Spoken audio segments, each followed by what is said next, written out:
للقط. عندما قالوا لا يجد الكتاب إلا في هذا الموضوع قلت نعم، لأني لا أجد موضوع أهم من حبيبتي. لم أراها منذ عامين وجه لوجه، فشاء القدر أن تجدني على سرير المرض في أحد المستشفيات.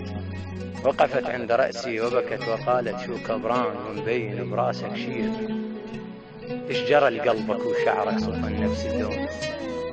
إي سنتين عفتك، بس ترى السنتين لا نسني ذكرى ولا مغمض عيون. أحط بإذني قطن من أطلع من البيت، من قد ما الناس بقصتك يحجون. أنا سويت لك مو خلصت حسرات، أسمعك وانعصر لك عصرة المديون.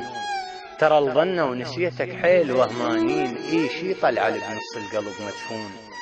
بزر بطنه ورفضت شاركك بالروح، مكانك هو ذاك وحلم يحتلون. أمسح صورتك بس من حكي الموزين، ورد واشبق صورك شبقة المجنون. يا حافظ ماي وجهه حافظت لك بيت، اللي يبتش الصخر والوادم يصفقون. من قلت لك ترانا بيوم لك شرذاك، قريت الفاتحة من الباب للصالون. وحق الخلق هذا الكون وارضى الخذج داس على ظلها القلب. وارضى اللي يقلب النصيب اقتنع، وارضى اقتنع بس ولم التابوت ليه.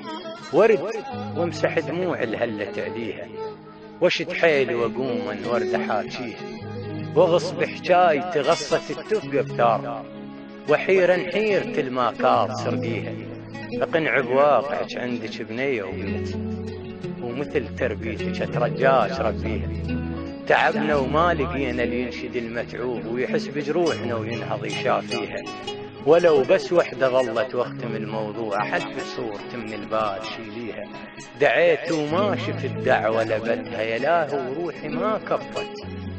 تبتشيني لو نابت لبتها، ردتك من البروح ضمني. يدفيك لو حس برد حضني، ما حسبيت يخيب ظن وصرتي لي من الموش ريال. لا سايس ولا ربع خيال، ابن القضاها يغسل دلال، وترد وتسولف النوبة لبتها. الساعة بالثنتين ها بشري خذوك،